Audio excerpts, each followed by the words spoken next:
Shalom, Pak Ibu, saudara-saudara yang diberkati Tuhan. Tema renungan kita untuk hari ini adalah kelahiran baru. Untuk itu kita mau membaca firman Tuhan di dalam Injil Yohanes pasal 3 ayat yang ketiga. Injil Yohanes pasal 3 ayat yang ketiga, saya membaca. Yesus menjawab, katanya, "Aku berkata kepadamu, sesungguhnya jika seorang tidak dilahirkan kembali, ia tidak dapat melihat kerajaan Allah." Bapak, Ibu, saudara-saudara yang dikasihi Tuhan, ada satu kualitas yang membedakan orang Kristen sejati dan orang Kristen KTP, atau orang Kristen tanpa pertobatan. Ya, dalam bahasa Alkitab seringkali ditulis gandum dan lalang atau kambing dan domba. Ya, kualitas inilah yang disampaikan Yesus dalam percakapannya dengan Nikodemus, yakni lahir baru. Dan seperti Nikodemus, tidak sedikit orang Kristen yang tidak memahami hal kelahiran baru. Beberapa kalangan gereja membedakan lahir baru dengan hidup baru. Bagi mereka, lahir baru adalah posisi seseorang yang menerima Yesus sebagai Tuhan dan Juru Selamat, sementara hidup baru adalah kehidupan seorang Kristen yang mengeluarkan buah-buah roh, atau yang seturut dengan firman Tuhan. Dan dengan demikian, setiap orang percaya atau orang Kristen pasti sudah lahir baru. Hanya saja belum tentu hidup baru. Pemahaman ini menempatkan kehidupan yang serupa dengan Kristus hanya bersifat opsional saja. Yang penting adalah percaya. Ini tentu pemahaman yang keliru. Dalam berbagai ayat dalam Alkitab dapat kita temukan kehendak Allah bagi setiap orang percaya, yakni untuk membuang hidup yang lama, membuang tabiat manusia lama, dan hidup sebagai manusia baru, sebagaimana ditulis dalam Efesus pasal 4 ayat 24 dan Kolose 3 ayat 10. Juga sebagai ciptaan baru, sebagaimana kita temukan di dalam 2 Korintus pasal 5 ayat 17 dan Galatia 6 ayat 15, dan sebagai orang yang telah disunat hatinya, yang dikatakan Rasul Paulus dalam Roma pasal 2 ayat 28 sampai 29, dan juga kita temukan dalam Ulangan pasal 30 ayat 6. Semua itu adalah istilah-istilah yang menunjuk pada suatu pengertian yang sama yang oleh Yesus dikatakan sebagai lahir baru. Dalam pandangan saya sendiri, ini suatu istilah yang sangat tepat untuk menggambarkan bagaimana setiap orang yang percaya kepada Yesus haruslah memiliki kehidupan yang baru, seperti seorang bayi yang baru dilahirkan. Sehingga lahir baru sama artinya dengan hidup baru. Ketika kita bicara tentang lahir baru, maka kita bicara tentang hidup yang baru dalam Tuhan.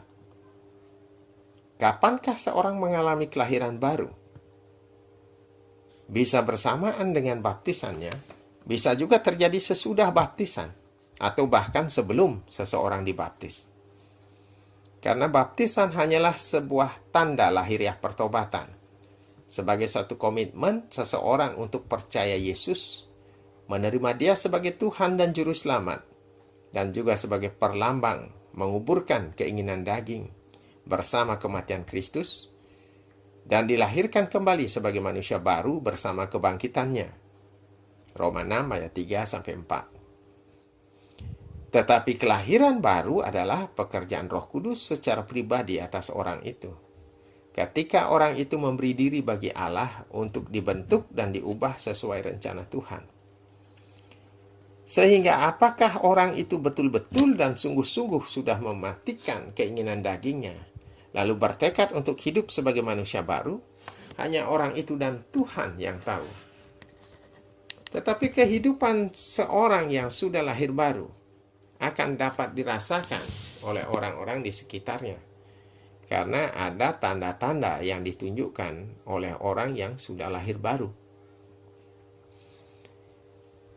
Tanda-tanda itu yang pertama adalah hidup dalam kekudusan dan pertobatan.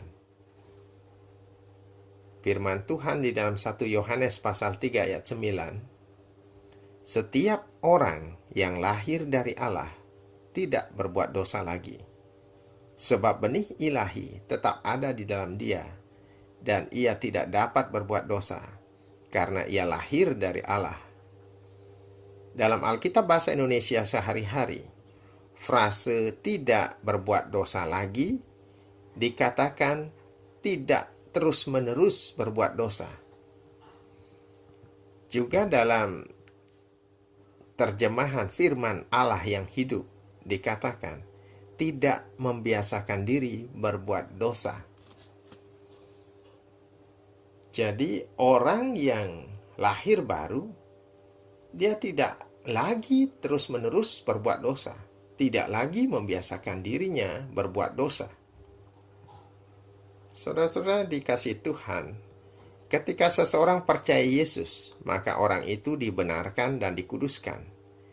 Tetapi karena manusia masih dalam tubuh jasmaninya, maka kecenderungan untuk berbuat dosa akan tetap ada. Itulah sebabnya setiap orang percaya harus dengan sungguh-sungguh berjuang dengan pertolongan Roh Kudus untuk hidup dalam kekudusan. Hidup dalam kekudusan tidak berarti tidak berbuat dosa sama sekali, atau hidup tanpa dosa. Tetapi yang dimaksud dengan hidup dalam kekudusan adalah tidak dengan sengaja terus-menerus berbuat dosa.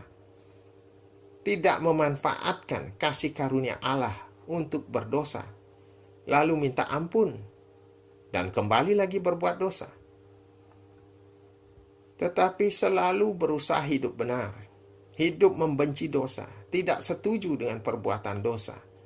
Dan kalaupun kemudian jatuh dalam dosa, segera bangkit, sesali, bertobat, dan tetap berjuang untuk hidup benar. Itu yang pertama. Tanda yang kedua, saudara-saudara, adalah hidup menghasilkan buah. Hidup menghasilkan buah. Firman Tuhan Lukas 3 ayat 8, jadi hasilkanlah buah-buah yang sesuai dengan pertobatan. Pertobatan yang benar pasti menghasilkan buah-buah roh. Ada banyak orang yang mengaku Kristen, namun tidak menunjukkan karakter yang serupa dengan Kristus. Mungkin ada yang bertanya, loh, kenapa harus seperti Kristus? Ya, karena Kristen berarti pengikut Kristus. Tentu aneh kalau seorang pengikut Kristus tidak serupa dengan Kristus, sehingga akan menjadi tanda tanya, apanya yang dia ikuti? Rambut panjangnya kah? Atau kebiasaannya kemana-mana jalan kaki?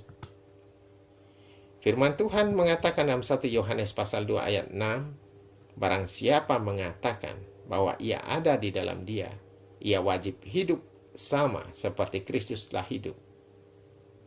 Artinya memiliki karakter seperti Kristus, dan itu berarti menghasilkan buah-buah roh. Tanda yang ketiga, saudara-saudara yang dikasihi Tuhan, memiliki kasih Kristus yang nampak dalam segala sisi kehidupannya.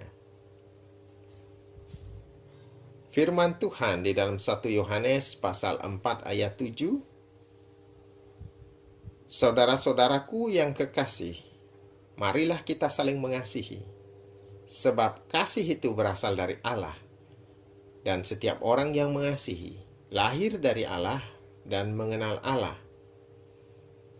Bapak Ibu bisa baca juga referensi lain dalam 1 Petrus 1 ayat 22 sampai 23. Ya, saudara-saudara yang dikasihi Tuhan, mari kita garis bawahi bagian dalam segala sisi kehidupan. Seharusnya jika seseorang hidup dalam kasih Kristus, sudah pasti akan berdampak dan nampak pada segala sisi kehidupannya. Itu seharusnya. Namun masalahnya, kebanyakan orang Kristen punya pengertian subjektif tentang mengasihi itu, sehingga menghasilkan penerapan kasih yang mungkin hanya terlihat jika bertemu muka. Sehingga boleh jadi itu bukanlah kasih yang sejati. Faktanya banyak orang percaya yang masih suka pasang status ketika bermasalah dengan seseorang. Tidak beretika dalam berkomunikasi di sosmed.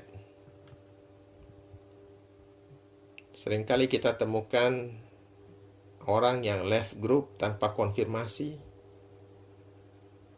tidak menunjukkan integritas dalam arti disiplin, tanggung jawab, dan kejujuran, baik dalam pelayanan maupun pekerjaan, dan lain sebagainya. Itu semua menunjukkan ada masalah dalam kasihnya akibat belum lahir baru. Bapak Ibu saudara-saudara yang diberkati Tuhan, sering ke gereja, terlibat dalam pelayanan, bukanlah tanda seseorang lahir baru. Lahir baru adalah menjadi manusia baru dalam Tuhan yang hidup dalam kekudusan dan pertobatan, yang hidup menghasilkan buah, dan yang hidup mengasihi Kristus dengan sungguh. Tanpa kelahiran baru, kekristenan kita hanyalah Kristen tradisi dan tidak membawa kepada keselamatan. Karena firman Tuhan jelas, jika seorang tidak dilahirkan kembali, ia tidak dapat melihat kerajaan Allah.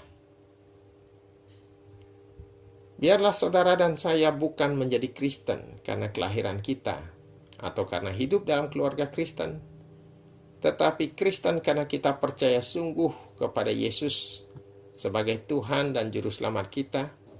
Kita memberi respon yang benar akan kasih Kristus kepada kita, yang kita nyatakan dengan hidup baru sebagai ciptaan baru. Tuhan Yesus memberkati.